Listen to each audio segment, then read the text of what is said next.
fone, exatamente para a gente não ter som com intercorrência. Mas qualquer coisa, a chefa também está aí, a Thalita vai... A Thalita, vulgarmente chamada de Leonardo, vai estar multando as pessoas, assim, que é mais fácil. Eu não consegui mudar o nome. Não consegue. Mas se tiver algum falando, Thalita, muta ele, você Tá. consegue, tá? Então vamos lá, deixa eu pegar o texto bíblico. Se alguém quiser abrir o texto bíblico, a primeira carta de João,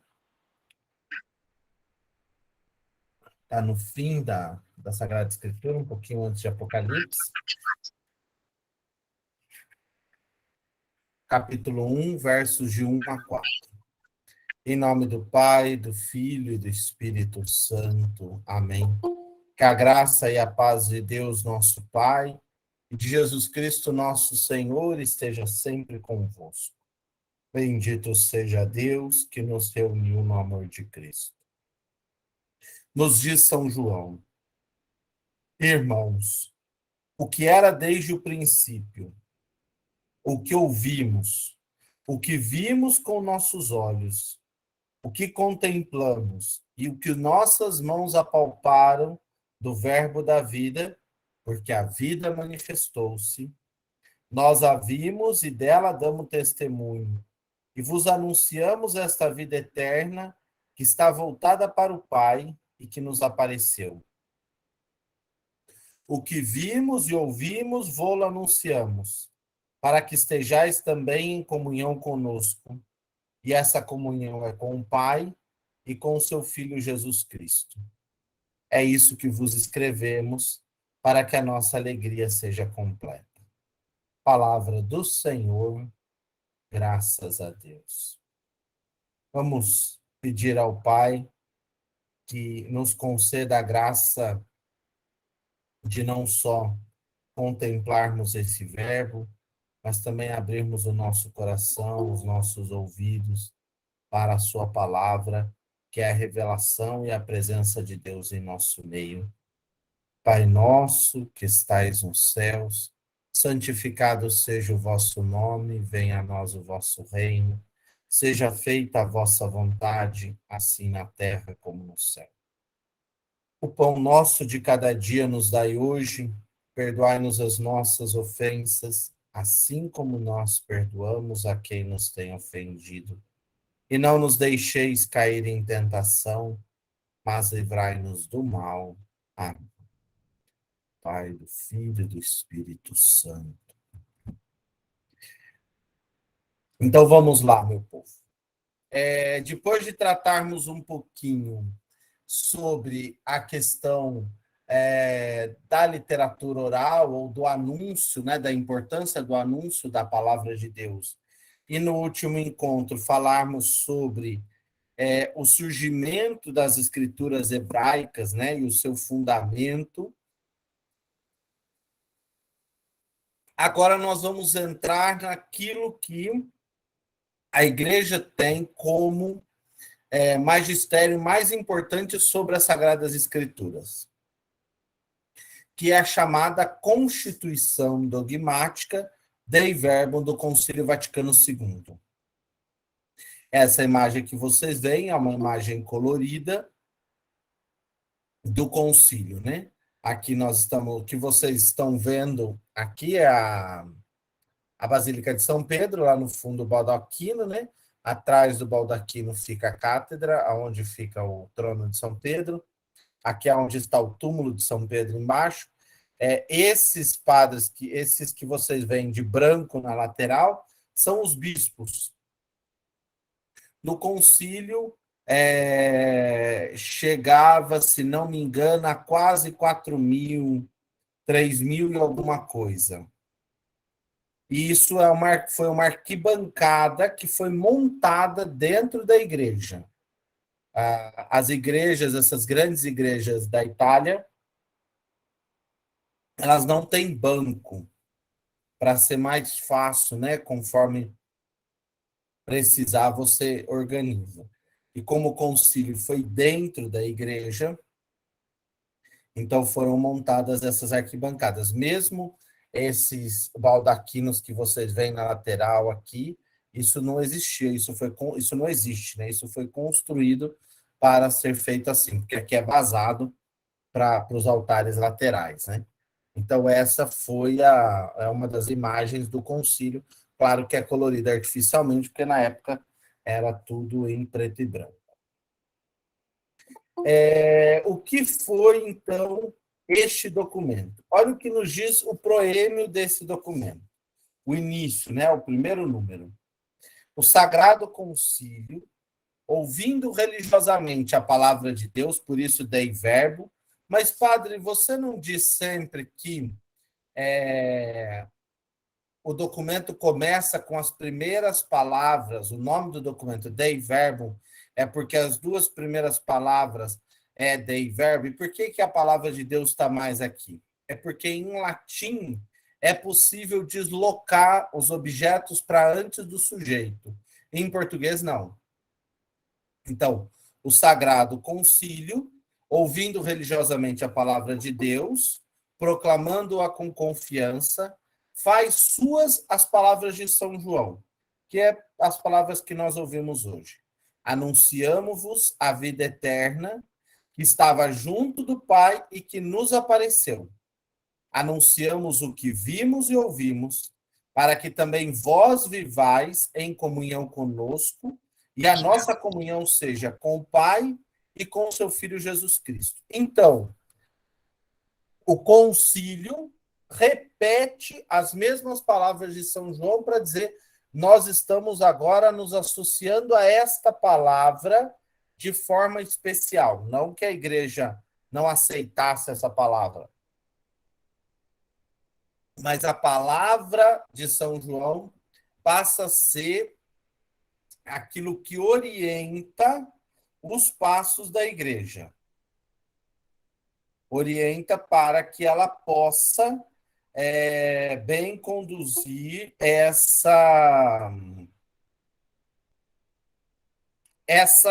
esse ensinamento que virá para frente, né? Proclama isso com confiança, dizendo: o que nós anunciamos é a vida eterna. Ela estava com Deus e ela veio habitar junto de nós. Nós vimos e ouvimos. E ela veio aqui para viver em comunhão conosco. Então, Deus mesmo tomou a iniciativa de fazer moradia em nosso meio. Por isso, segundo o Concílio de Trento e o Concílio Vaticano II, Vaticano I, melhor dizendo, é 1565, 1869, 1869, isso que é quando a Itália é invadida. Entende propor a genuína doutrina sobre a revelação divina e sua transmissão, para que o mundo inteiro, ouvindo, acredite na mensagem da salvação, acreditando espera e esperando ama. Então vamos lá.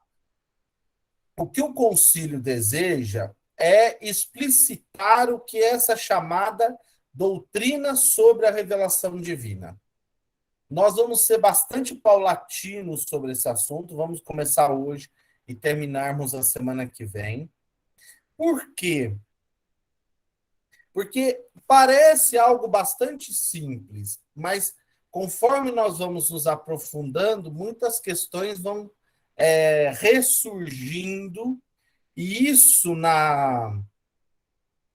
nas celebrações eucarísticas, em diversos momentos, não é tratado muito desse assunto, né? Se fala em revelação, revelação, revelação, mas não se trata o que significa isso. Por isso que eu vou dedicar 2 encontros para nós tratarmos da Dei Verbo. E por que isso é importante? Para que o mundo creia, ouvindo, acredite na missão, acredite na mensagem da salvação, acreditando espere e esperando ame. Né? Só espera ou só tem esperança aquele que acredita. E só tem esperança aquele que ama. A fé, a esperança e a caridade. Né? As 3 virtudes teologais. É acreditando pela fé, que se espera na fé e que se ama este Senhor do qual se crê e se espera. Então vamos lá. A Constituição, aqui, depois a gente vai voltar.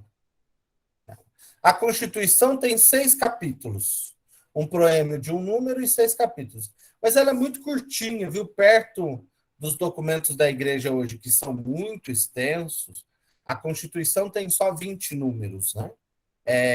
Ela tem valor de dogma, né? Então, por isso que é chamada de Constituição dogmática. E ela vai se dividir em 6 partes. Hoje nós trataremos só de uma, a primeira, a revelação em si mesma. Depois, semana que vem, nós vamos ter um resumo das outras partes. É que o capítulo 6 eu vou falar na última aula, que é a Escritura na Vida da Igreja, que é a catequese e a Sagrada Escritura.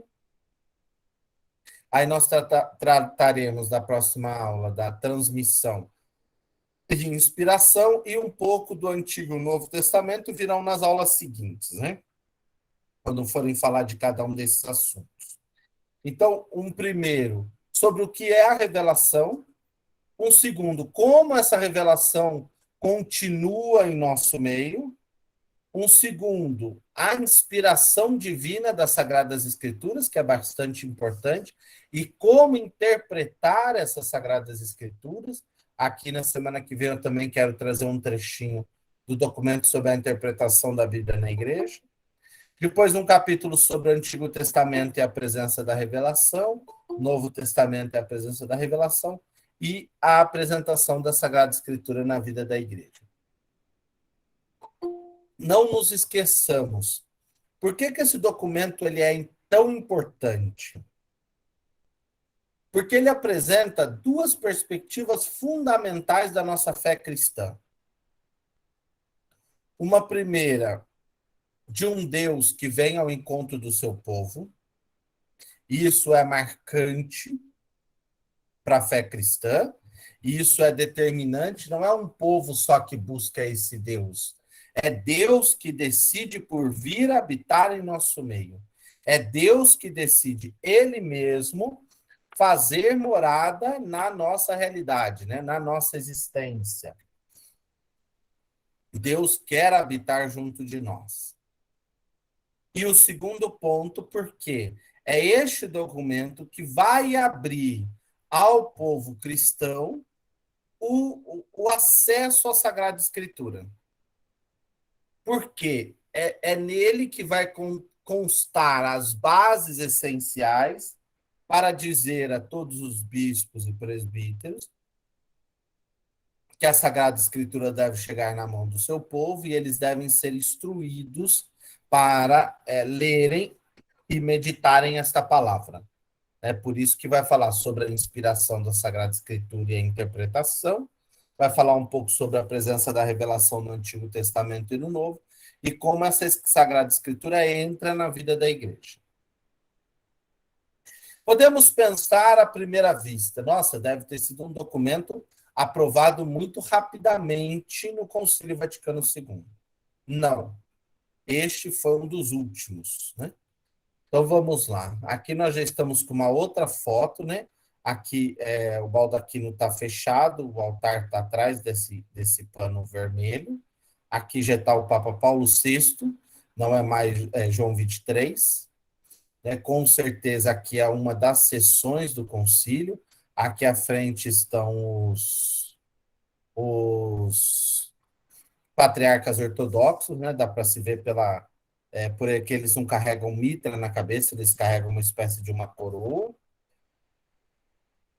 O Papa está aqui numa assistência pontifical. Eles com certeza deviam estar celebrando uma Eucaristia aqui. O concílio foi aberto em 11 de outubro de 1962 por João 23. João 23 vai morrer em 63. Em 63 assume Paulo VI. Logo da abertura do concílio é apresentado esse documento sobre a revelação, as fontes da revelação, no dia 20 de novembro de 62, ou seja, um mês e pouquinho depois da abertura do concílio, da abertura conciliar. o que acontece? Eles tentam trazer, eles que eu falo, os responsáveis pelo concílio. Normalmente um concílio ele tem uma equipe, né, um conjunto de teólogos, de cardeais e de bispos que vão estar à frente da organização teológica desse concílio, né? O João 23 pediu que fosse consultado, os bispos nas suas dioceses, então essa consulta gerou um material bastante grande, isso foi feito da década de 1960, 25 de janeiro de 60, a 25 de janeiro a 62, por isso que atrasou a abertura do concílio, era para ser em 61, passou para 62, porque o material que veio era muito extenso. Então, essa equipe toda elaborou os projetos, e um dos projetos era as duas fontes da revelação, a Sagrada Escritura e a tradição da Igreja. A forma como o documento foi apresentado, ele não foi aceito. Normalmente vem um esboço e os bispos vão trabalhando neste esboço, né? Então, é exatamente este esboço que não é aceito. Mas era possível rejeitar, padre? É possível rejeitar, sim. É exatamente por isso que se teme sempre um concílio, porque num concílio os bispos têm autonomia de decisão, né? de pensar a igreja como um todo. Então, quem elabora e quem pensa a igreja são os bispos, nesse caso, né? Porque reunidos ali, eles são o grande sinal da igreja. Então, eles rejeitam essa documentação e essa documentação vai ser reelaborada. E vai levar bastante tempo para ela ser aprovada. Ela já volta na próxima sessão de 63, né? O concílio é sempre dividido em sessões de primavera e outono. Então, sempre após a Páscoa, que é a primavera na Europa, e sempre, então, ali por volta de abril, maio, junho, e sempre setembro, outubro e novembro. São sempre as sessões, né? Primeira sessão, segunda sessão, terceira sessão, quarta sessão. As sessões são divididas nesse processo, para que você possa ficar em Roma no período melhor, né? Porque o verão é muito quente e o inverno é muito frio. Então, ele é apresentado logo no começo, já na primavera de 63, é negado não, ele vai começar a ser reescrito por uma equipe própria que ficará responsável por isso, formado por cardeais, bispos e teólogos que vão elaborar esse documento. E ele vai aparecer quando? No dia 18 de novembro de 65. Em 18 de novembro de 65, ele é aprovado. E isso quer dizer 20 dias só antes do concílio encerrar. Porque o concílio encerra no dia 8 de dezembro de 65. No dia 18 é votado Dei Verbum e o documento sobre o apostolado dos leigos.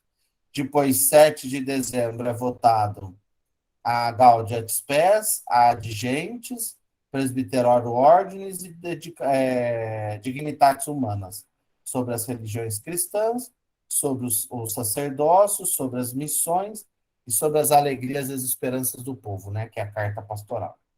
Então, foi um documento que realmente ficou para o final do concílio, exatamente porque existia uma resistência a esta questão da Sagrada Escritura na mão do povo. Sempre lembrando que o problema aí pensado é o problema da Reforma Protestante de 1500. Por quê? Essa Reforma Protestante gerará, que vai brotar a partir da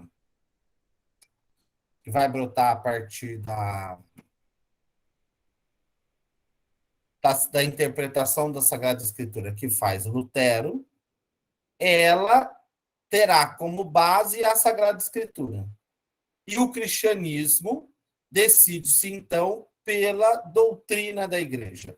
Não que ignore a Sagrada Escritura, mas incentiva a doutrina dos sacramentos, a doutrina da fé, todos esses princípios, e retira, então, de cena a ideia da Sagrada Escritura na mão das pessoas. A Sagrada Escritura vai ficar restrita àqueles que se dedicam a estudá-la. Então, de 1560, Concílio Tridentino, até o Concílio Vaticano II, 1960, 400 anos em que não se tem tanto acesso. Principalmente também porque o texto já estava em latim. Mas essa insegurança vai resistir durante todo o concílio. Por isso que vocês podem ver, todos os capítulos tratam em torno da Sagrada Escritura e da importância que ela tem como revelação de Deus. Deus que fala ao seu povo. Então vamos lá ao texto. Primeiro, o primeiro número nós já vimos, o segundo número que está no primeiro capítulo, a revelação em si. Aprove a Deus, na sua bondade e sabedoria, revelar-se a si mesmo e dar a conhecer o mistério de sua vontade. Então, é Deus quem toma a iniciativa de nosso encontro. É Deus que decide que é por bem, ou é o melhor, vir ao encontro do ser humano para estabelecer com ele, para mostrar-se a ele e construir junto com esse ser humano um projeto de vida. E esse projeto de vida é a vontade de Deus que vai se realizar. Aqui já é importante, porque o revelar-se é desvelar, é tirar o véu. Então, aquele Deus que caminhou com o povo no Antigo Testamento, agora aparece exatamente como um Deus presente. E é segundo o qual os homens, por meio de Cristo, o Verbo encarnado, têm acesso ao Pai no Espírito e se tornam participantes da natureza divina. Ou seja, porque Deus se revelou, nós podemos participar da sua natureza divina. Ou seja, passa a existir uma relação de vida, uma construção de vida entre Deus e o ser humano.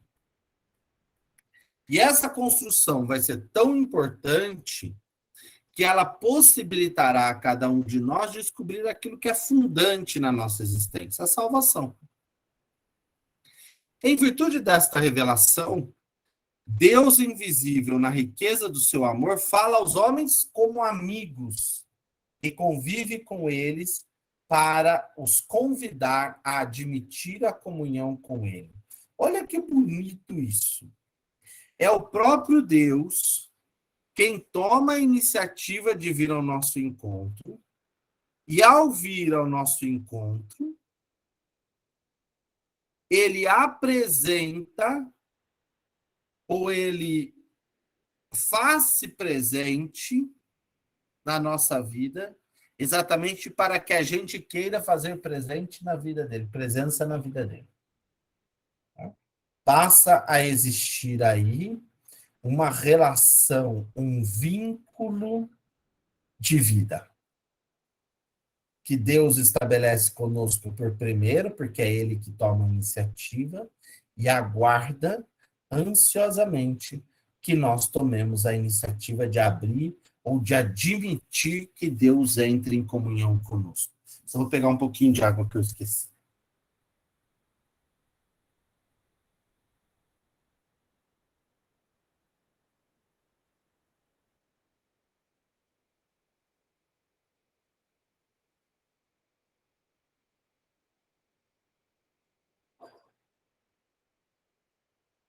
Possivelmente, pode parecer para nós estranho isso, né?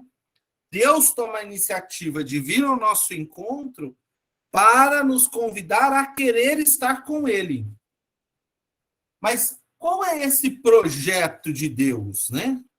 A economia da revelação, toda vez que vocês verem a palavra economia, oikosnomia é, oikos se escreve O-I-K-O-S, oikosnomia, oikos significa a administração da casa, a administração das coisas, né?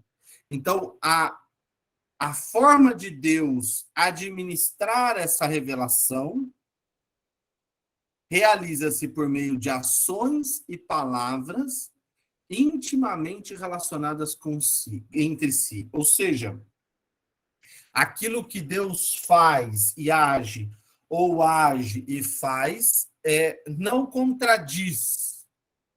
Não é aquele que diz, eu não faço nada de errado, mas faz. Eu não peguei, mas pegou.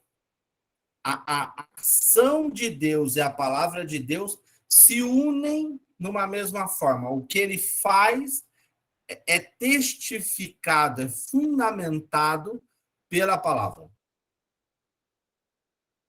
De tal maneira que as obras realizadas por Deus na história da salvação manifestam e confirmam a doutrina e as realidades significadas pelas palavras. E as palavras, por sua vez, declaram as obras e esclarecem o mistério nelas contido. Então, tudo o que ouvimos, tudo o que vimos, tudo que nossas mãos tocaram do verbo da vida, é isso que nós vos anunciamos. Então, o que São João nos anuncia? São João nos anuncia a palavra e o testemunho daquilo que Cristo fez e falou. Falou e fez. E isso soma-se. Porém, a verdade profunda, tanto a respeito de Deus como a respeito da salvação dos homens, manifesta-se-nos por esta revelação em Cristo, que é simultaneamente o mediador e a plenitude da revelação. Então, em Cristo, a revelação se concretiza plena e totalmente. Se há uma fonte vibrante, profunda desta revelação, esta fonte é o Cristo.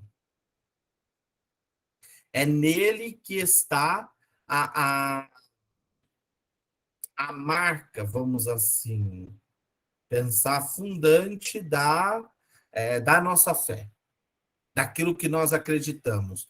O que nós acreditamos porque o Senhor nos manifestou, ou se manifestou a nós, para abrir-nos o caminho do crer. O crer nunca é uma decisão minha, não é uma decisão individual, né? O crer comporta a graça de Deus que me fortaleça e a minha decisão de ir.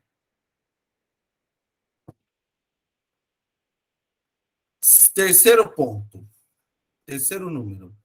Deus, criando e conservando todas as coisas pelo verbo, oferece aos homens um testemunho perene de si mesmo na criação, decidindo abrir o caminho da salvação sobrenatural, manifestou-se a si mesmo desde o princípio aos nossos pais. Então, esta revelação não acontece só em Jesus Cristo. Ela já acontece desde a criação. Lembramos que, quando nós abrimos no livro do Gênesis, que Deus criou o homem e a mulher, a sua imagem e semelhança, ele os criou.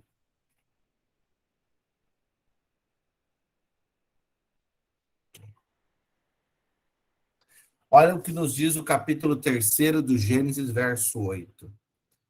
Eles ouviram, Adão e Eva, os passos do Senhor Deus que passeava no jardim à brisa do dia, e o homem e sua mulher se esconderam da presença do Senhor Deus entre as árvores do jardim. Veja que imagem bonita, né? Deus plantou um jardim para o ser humano habitar, para ser a morada do ser humano, e Deus vem passear nesse jardim à brisa do dia. Ele vem ao encontro desse ser humano. E o ser humano se esconde dele. Então, Deus sempre tomou essa iniciativa de vir até nós, de dar este passo na direção do ser humano.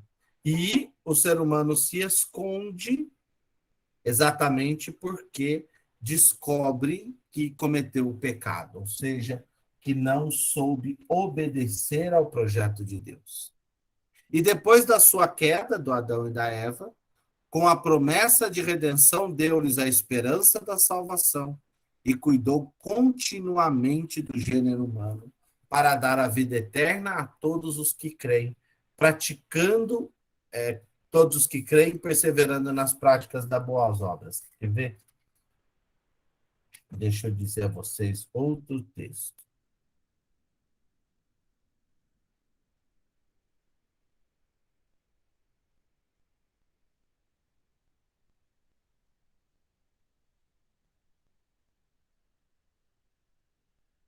Aqui. É que eu não vou achar agora, mas tem um momento que diz que Deus cuida mesmo quando eles saem para fora do jardim. Então, há sempre essa promessa de retorno, né, de encontro, de regresso, e esse regresso se dá para quando, a partir do momento que o ser humano descobre a importância da vida eterna. Nós temos como eu poderia dizer, realmente uma fixação na, na vida, né? Nesta vida, nessa existência. Porque parece-nos que nós só temos isso daqui. Então, se não nos apegarmos a essa realidade, o que vai ser lá no futuro? Eu não sei.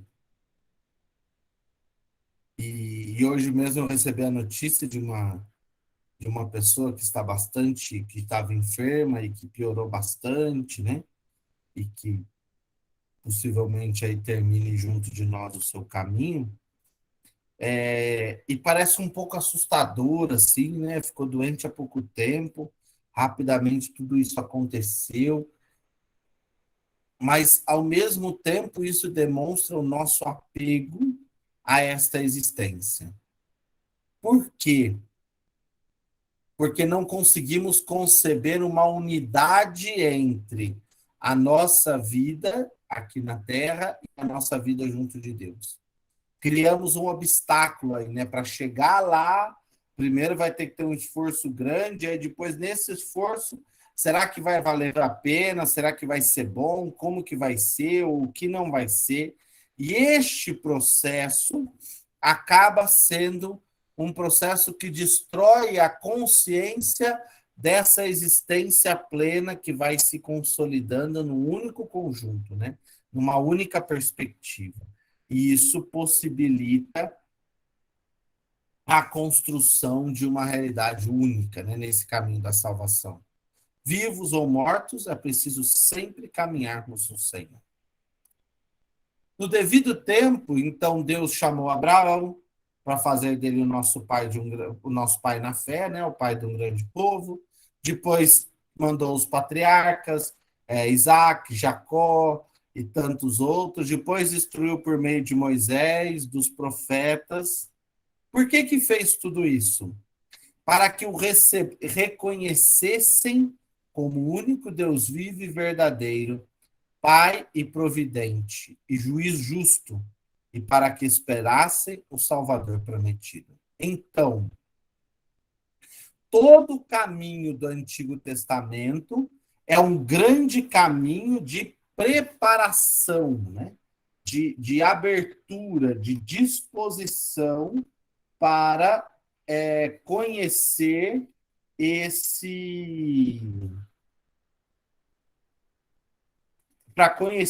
Senhor. Ouça o que nos diz Êxodo capítulo 3, versículo 7, que é uma passagem da sarça ardente. O Senhor disse: Eu vi a miséria do meu povo que está no Egito. Ouvi seu grito por causa de seus opressores, pois eu conheço as suas angústias. Por isso desci a fim de libertá-lo da mão dos egípcios e para fazê-lo subir desta terra para uma terra boa e vasta, terra que emana leite e mel, o lugar dos cananeus, dos heteus, dos amoreus, dos ferezeus, dos heveus e dos jebuseus. Agora o grito dos israelitas chegou até mim, e também vejo a opressão com que os egípcios os oprimem. Vai, diz Deus a Moisés, pois eu te enviarei ao faraó para fazer sair do Egito o meu povo. Então disse Moisés a Deus, quem sou eu para ir ao faraó fazer sair os israelitas? Deus disse, eu estarei contigo, e este será o sinal que te enviarei. Quando fizeres o povo sair do Egito, vós servireis a Deus nesta montanha. Então, o processo de salvação que nos foi revelado é um processo deste Deus que vem ao nosso encontro abrir-nos essa possibilidade de salvação. Abrir-nos esse caminho de vida. E no Antigo Testamento, vez ou outra, não é percebido essa presença. E finaliza, vai dizer, Deus preparou um outro tempo, que é o tempo dos evangelhos, né? Que é o tempo que nós vivemos. O quarto número, a consumação e a plenitude da revelação em Cristo. Então, depois de ter falado muitas vezes e de muitos modos pelos profetas, Deus falou-nos nestes nossos dias, que são os últimos, através do seu Filho. Então, se existe alguma dúvida de que a fala de Deus é uma fala que brota do próprio coração de Deus, aí já está na carta aos Hebreus respondido, né?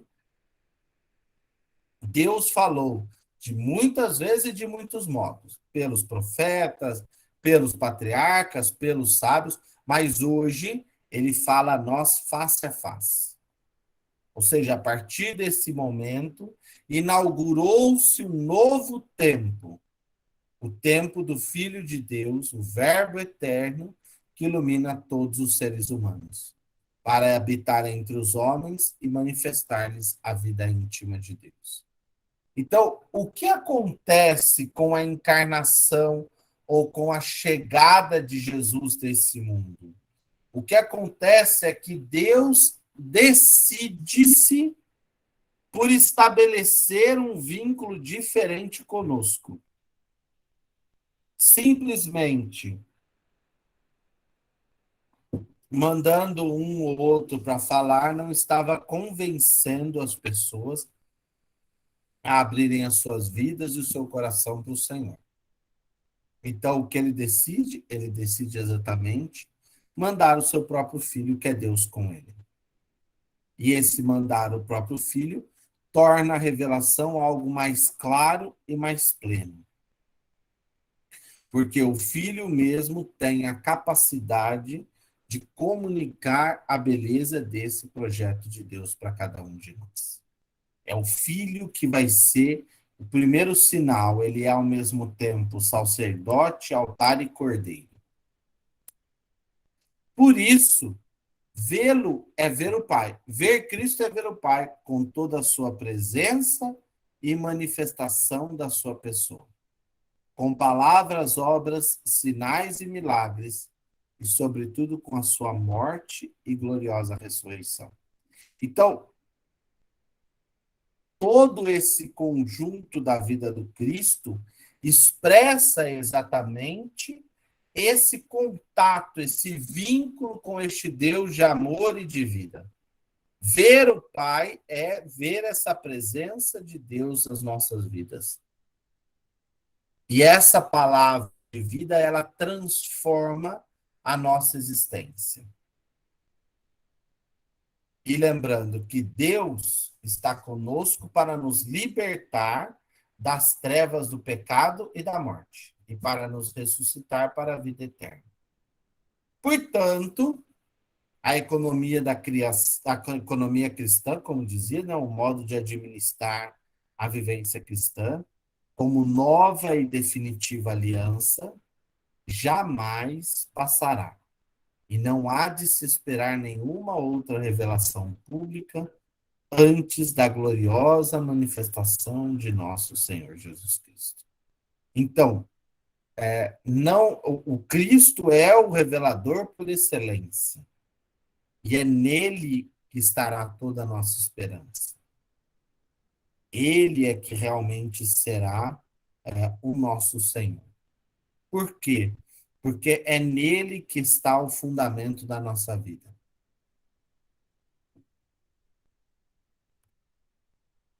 A Deus que se revela é devido a uma obediência. Então, só para reforçar, essa presença de Deus em obras, sinais, milagres e, sobretudo, na sua morte, na vinda do Espírito, isso traz para nós essa clareza e essa espera de um Deus que vem ao nosso encontro, de um Deus que faz-se presente. E a sua presença é uma presença que transforma de uma realidade ruim para uma boa realidade. De uma situação de sofrimento para uma situação de liberdade. Agora, o documento vai dar um passo. Deus se revela. E qual que é a nossa parte? A nossa parte é a obediência da fé. Pela fé, o homem entrega-se total e livremente a Deus, oferecendo a Deus revelador o obséquio pleno da inteligência e da vontade, e prestando voluntário assentimento à sua revelação. Então, este Deus que se mostra a cada um de nós, também nos convida à fé. Nos convida a darmos a nossa resposta de fé, o nosso querer, a nossa adesão, a nossa busca. E é aí que assenta o que ele vai chamar de obediência da fé. O obséquio pleno da inteligência e da vontade, prestados voluntariamente à sua revelação. Esse voluntariamente aparece exatamente na perspectiva daqueles que cobram para instruírem as pessoas na fé. E o nosso marcante é ninguém cobra, a pessoa oferta para alcançar e dar passos cada vez melhores na direção desse Senhor, mais obediente. Para prestar essa adesão de fé, são necessárias a prévia e concomitante ajuda da graça divina e os interiores auxílios do Espírito Santo, o qual move e converte a Deus o coração. Então, decidir-se por essa fé necessita também crer naquilo que a graça divina nos impulsiona. Então, para crer naquilo que a graça divina nos impulsiona, é preciso existir em nós essa decisão clara, né? Só que para que essa decisão clara aconteça, é a graça do Espírito que vai me impulsionar. Eu posso dizer que eu creio, mas é o Senhor quem me capacita nisso, né? Por isso, abre os olhos para o entendimento e dá a todos a suavidade de aceitar e crer a verdade, para que a compreensão da revelação seja sempre mais profunda. O mesmo Espírito Santo aperfeiçoa sem cessar mediante os seus dons. Então, esse processo da graça divina que age no interior da pessoa humana conduz essa pessoa a abrir-se suavemente nesse projeto que virá, né? Nessa palavra que vai ser dita.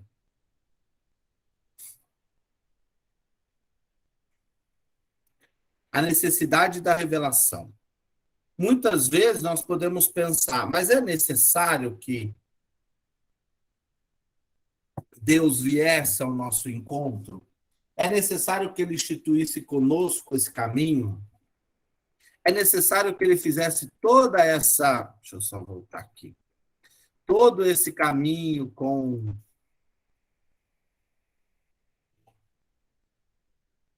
Abraão, Adão e Eva, Abraão, Isaac, Jacó, os profetas, os patriarcas, Moisés e todos eles. Será que é preciso que esse caminho se consolidasse? Pela revelação divina, quis Deus manifestar e comunicar-se a si mesmo e os decretos eternos de sua vontade a respeito da salvação dos homens. Então, a revelação é uma decisão da livre vontade de Deus. É o próprio Deus que toma a iniciativa de vir ao encontro de cada um de nós, que parece que move a sua vida, move o seu coração na nossa direção. Um Deus que nos ama tanto que não consegue ficar longe de nós. Para os fazer participar dos bens divinos, que superam absolutamente a capacidade e a inteligência da inteligência humana. Então, essa revelação, essa comunicação de si mesmo se dá para fazer com que o ser humano participe dos bens divinos, que superam absolutamente a capacidade da inteligência humana. Porque muitos podem dizer, nossa, vale a pena investir numa formação longínqua, talvez muitas crianças não vão ficar, o que nós vamos fazer e tal. Então, é importante não olhar só pela quantidade, mas é importante ter a coragem de dizer, olha, nós estamos aqui para mostrar este Deus que veio até nós. Esse Deus que decidiu-se por manifestar e comunicar a si mesmo a cada um de nós. E é nesta vontade que nós estamos aqui, confiantes, decididos e claros. O Sagrado Concílio professa que Deus, princípio e fim de todas as coisas, se pode conhecer com certeza pela luz natural da razão a partir das suas criaturas. Então, dá a ideia de que o conhecimento racional é possibilitado para que as criaturas conheçam o seu Criador, ou seja, para que elas se abram a isso. Mas também ensina que deve-se atribuir a sua revelação, poderem todos os homens conhecer com facilidade, firme certeza e sem mistura de erro, aquilo que nas coisas divinas não é inacessível à razão, mesmo na presente condição do gênero humano. Então, a revelação é exatamente a capacidade que se tem para entender aquilo que são os princípios de fé e construir tudo isso, fazer esse caminho. Se não fazermos esse caminho, o que acontece é que nos perdemos nesse processo, né, de entender este Deus presente. E a melhor forma de entender a revelação é o contato estreito com a Sagrada Escritura. Por mais que Muitas vezes algumas pessoas podem dizer, nossa, eu posso ver a revelação no padre que reza a missa, porque ele reza na pessoa de Cristo, mas não nos esqueçamos que tanto a revelação fundante quanto a revelação continuada, elas têm o seu momento. Ah, mas não continua a revelação porque continua se falando de Deus e tal, sim, mas esse falar de Deus significa essa revelação que continua, que vai transmitindo, não é a revelação ali original. Mas ensina também que deve atribuir-se a revelação, poderem todos os homens conhecer com facilidade, firme certeza e sem mistura de erro aquilo que pertence às coisas inacessíveis. Então, é preciso que abramos o coração para perceber Deus possibilita-nos e capacita-nos para conseguir passos melhores. Mas, para tanto, é preciso decidir-se por ele. É preciso dar esse passo. Então, só recapitulando, eu acho que aqui encerra isso. Só recapitulando um ponto bastante importante, né? Que eu quis tratar pouco, mas eu quis reforçar. A importância de descobrirmos este Deus que fala conosco, que vem ao nosso encontro, que nos dá a conhecer o mistério da sua vida e da sua vontade, né? De um Deus que se decide por nós, que decide estar conosco e fazer presença no nosso meio. E essa decisão, que vai se chamar revelação, ela marca exatamente a entrada do ser humano nessa realidade. Tanto que eu acho que é Joel, por exemplo, que vai falar muito. Não é Joel, que vai falar muito desse Deus que caminha ali ao lado do seu povo, né? Que não perde a esperança em estar e em falar e em revelar as questões a esse povo de Deus. Então, a revelação divina é esse exercício de um Deus que para ser este grande sinal para cada um de nós. Vamos lá. Perguntas, dona Thalita? Olha, ninguém levantou a mão aqui. Acho que ou todo mundo não entendeu, ou todo mundo entendeu. Duas soluções, né?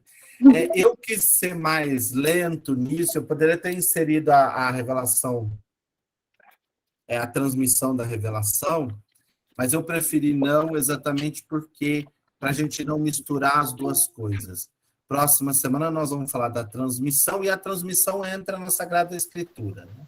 Porque é essa revelação. Agora, é uma verdade que parece que ainda está muito longe de nós. E é uma coisa que nós precisaríamos reforçar no exercício catequético, nas nossas reflexões, nos momentos, né? Há um Deus que está conosco, e está conosco por livre decisão dele. Não é porque eu sou melhor ou eu sou pior. Não é porque eu pequei mais ou eu pequei menos. Não é porque eu sou mais santo ou menos santo. Ele está conosco. Ele fez a sua morada junto de nós. E ele fez isso exatamente para estabelecer este vínculo de vida.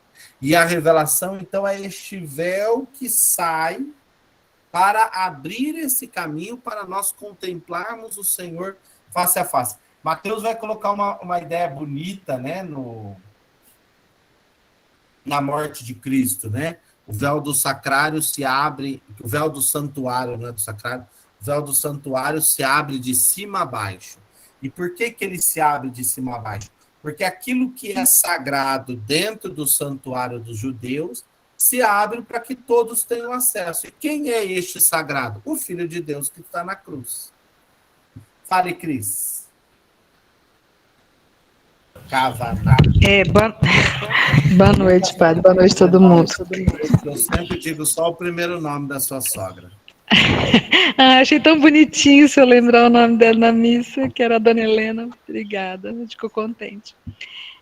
Então, é o seguinte, eu fiquei com uma dúvida ali quando você falou que a igreja lá por volta de 1500, com a história de Lutero e tal, resolveu se fixar mais nos sacramentos, né, na doutrina. Na doutrina. Será que ela ficou com medo de Lutero? Será Não, que o ela cristianismo ficou com medo de Lutero ser mais revelador? Não, ela ficou com medo de como a Sagrada Escritura ia ser interpretada. Porque pós-Lutero, a Sagrada Escritura chega na mão do povo. E ela chega sem um certo controle, né? Lutero vai estabelecer que você não precisa mais do magistério da igreja, nada disso. Só a graça, só a escritura e só a fé. Então, essas são as bases. Só a graça, só a escritura e só a fé. Então, se estas são as bases, então, quem vai conduzir a leitura dessa escritura? Quem que vai instruir nessa palavra? Existe para a igreja um caminho de interpretação, que nós vamos ver na semana que vem. Então, a igreja, por medo, por quê? Precisamos lembrar que Lutero era biblista. Dos poucos teólogos que existiam, Lutero era um dos teólogos que estudava a Sagrada Escritura. E ele vai mudar de ideia a partir do contato com a Sagrada Escritura, né? E daí vai nascer aquela interpretação errônea da carta de São Paulo aos Romanos, acho que a Romanos ou aos Gálatas, eu me confundo, que é a questão da predestinação, por exemplo, né? Que somos predestinados, é uma interpretação não coerente de Paulo, que é utilizada até hoje pelos protestantes. Então, a igreja decide pelo quê? Pela doutrina. Por quê? A doutrina é mais fácil de ensinar. A doutrina é aquilo e pronto. Quem é Deus? Deus é um ser eterno, onipotente, grandioso, criador do céu e da terra. Ó, quem é o Filho? O Filho é esse, é isso, é isso, é isso, é isso, é isso. Pronto. Daí não se escapa. Aí é que vão nascer os chamados catecismos. O catecismo romano com São Roberto Bellarmino, o catecismo de São Carlos Borromeu, São Carlos Borromeu em Milão, e esses catecismos é que irão conduzir a fé cristã até os nossos dias. Então, se você precisava procurar a fé, abre o catecismo e procura por ali. Quando a gente vai dizer que não se deve fazer um catecismo, mas sim um diretório para a catequese, é exatamente porque já está dizendo, olha, nós precisamos trazer a palavra de Deus para instruir as pessoas, não mais a doutrina somente. Essa doutrina brota de uma palavra, e essa palavra precisa ser dita às pessoas. Por isso que hoje, se você vai à missa, você lê boa parte de todos os textos bíblicos só participando da Eucaristia. Tem uma leitura, um salmo, uma outra leitura, um outro trechinho, que é o trechinho da aclamação, e o Evangelho. Fora disso, você pode pôr um salmo no canto de entrada e outro salmo no canto de comunhão. Então, isso é um montante da palavra de Deus que não existia. Mas é realmente o medo da interpretação. Por isso que até hoje nós temos a formação do clero de uma forma bíblica, né? E dos leigos também que estudam teologia, para que possam interpretar melhor as Sagradas Escrituras, ou interpretar da forma correta, né? Eu depois vou trazer os itens necessários para a interpretação. Fale, Maria Lúcia. Está desligado o som, Maria Lúcia. Eu tive uma dúvida quando o documento afirma que Deus pode se conhecer a partir da luz natural da razão. Mas, de repente, num momento, ele se torna inacessível. E aí, pela fé, é que nós chegamos à revelação desse Deus verdadeiro, ou eu... Então, né, para a criança, isso fica bem, Não, bem isso não é difícil. para trabalhar com criança. Por isso que, graças a Deus, as crianças aqui são grandinhas. Então, é importante saber. Porque primeiro ele vai dizer que é só pela graça do Espírito. É só pela fé que se pode alcançar. É dom. Aí depois ele diz, mas também pode ser pela razão. Pela razão iluminada por esta fé, vamos assim dizer. Mas pela razão você pode conhecer, mas não totalmente. Para conhecer totalmente precisa da fé. Então, a razão pura não consegue. É que a construção é português de Portugal, né? Aí a professora vai olhar e vai falar assim, tem algum erro aí, isso é português de Portugal, né? É o texto que nós temos assim. Mas é interessante dizer isso, né? Há uma capacidade racional. Nós podemos chegar ao conhecimento. Esse conhecimento ele não está longe, mas ele não é pleno. A plenitude dele se dá pela fé. Perfeito, perfeito, perfeito. Muito obrigada.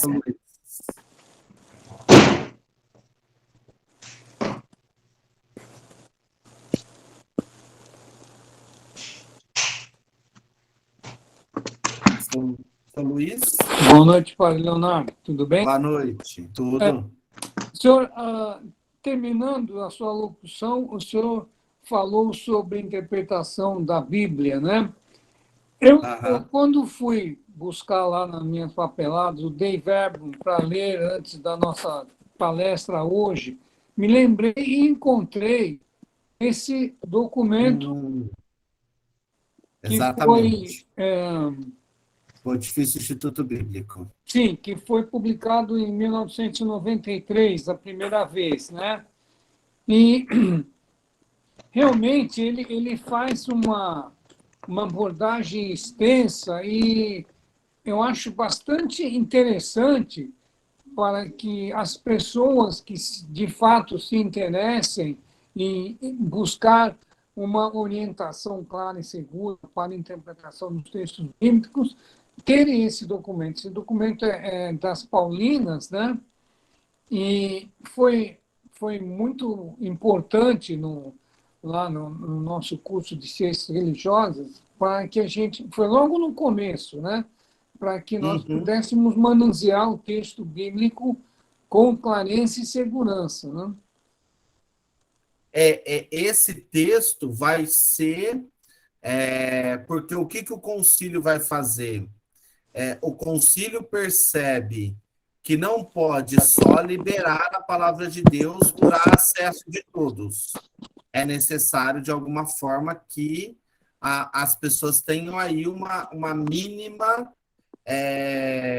iluminação ou regra para conseguir interpretar estes textos, né? Porque essa ideia de que eu abro o texto e o Espírito me revela A, B ou C, é preciso tomar muito cuidado com isso, né? Porque a abertura do texto, o Espírito pode revelar um monte de coisa ali e a pessoa se perder no meio do caminho, né? Porque não necessariamente aquilo que vai está dito ali é o que é a verdade, ou precisa de uma interpretação melhor, um conhecimento melhor. Esta ideia é uma ideia protestante, né? Para os protestantes, o Espírito te ilumina e você interpreta as Escrituras e pronto. Para os católicos, existem regras, principalmente regras de fé, né? Como que essa interpretação acontece de uma forma que ela não rompa com aquilo que é o depósito da fé. O depósito da fé, por exemplo, vai ser um dos princípios básicos, né, para trabalhar essa questão.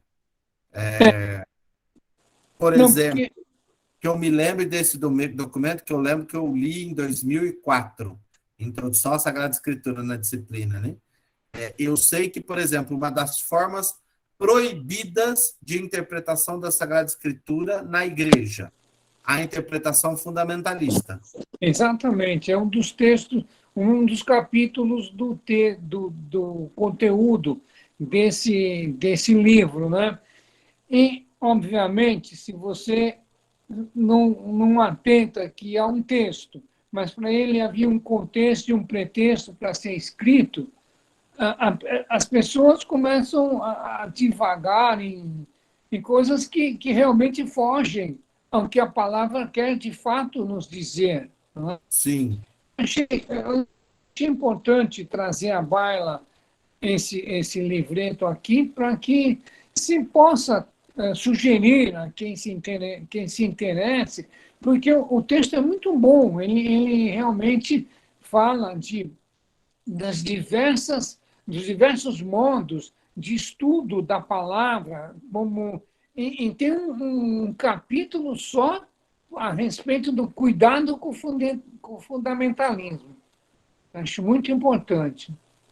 Eu vou, quando eu for tratar da revelação nas Sagradas Escrituras na semana que vem, eu ia exatamente citar esse texto. Eu vou procurando eu sei que o Alessandro tratou dele num curso que ele deu.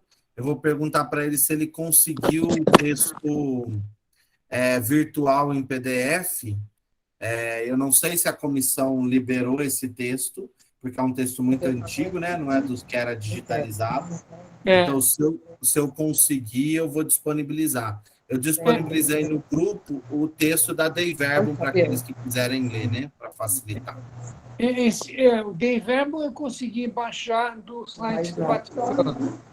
E como o senhor explicou bem, o português é um português de Portugal e muitas vezes até confunde um pouco.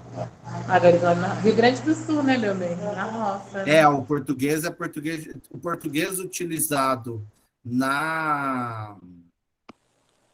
nos textos vaticanos são português de Portugal. Atualmente, se não me engano, eles estão atualizando para aquele português mais acessível, que é fruto do acordo ortográfico lá, e tenta associar tudo num único português. Não é isso, professora Maria Lúcia? Eu sei que tem um acordo assim que diz que todos os países de língua portuguesa passem a escrever o mesmo português para facilitar o acesso de todos. Está sem som, Maria Lúcia. Eu aperto sempre o botão errado. Eu ouvi seguir todas as intenções, mas não tenho notícia de que isso tenha sido colocado em prática. O Brasil coloca, mas assim, o objetivo é sempre comercial. Então, para a igreja, eu não sei se já chegou, não tenho nenhuma notícia. Então, mas o texto é sempre em português de Portugal, mas não é tão difícil assim para a gente ter acesso, né? Às vezes, se tivesse em outra linguagem, seria um pouco mais difícil. Mas então está ótimo. Nos vemos na próxima semana para mais um trecho final da Dei Verbum e a partir daí encaminharmos depois um olhar melhor sobre o Novo e o Antigo Testamento. Agradecemos a dona Thalita pela ajuda. Peço a vocês que rezem por uma família aqui da paróquia, a dona Marlene e o seu Domingos, que são aqui da comunidade São João Batista. O seu Domingos não está muito bem e que Deus o ajude nesse caminho aí. Há poucos dias descobriu que estava doente e não está nada bem. Ela me ligou um pouquinho antes da aula pedindo orações, para que a gente reze pela vida deles, para que Deus os acolha e conduza aí na melhor direção. O Senhor esteja convosco, Ele está no meio de nós. Por intercessão da Virgem Santíssima, desça sobre cada um de vós e permaneça a bênção do Deus Todo-Poderoso, Pai, Filho e Espírito Santo. Amém. Fiquem com Deus, Deus abençoe e guarde. Anita, você encerra a gravação? Boa noite. Oi, padre. Boa noite. Tem que encerrar a gravação. Sim. Parou. Parou ou não parou? Parou. Parei. Mas ainda tá aparecendo.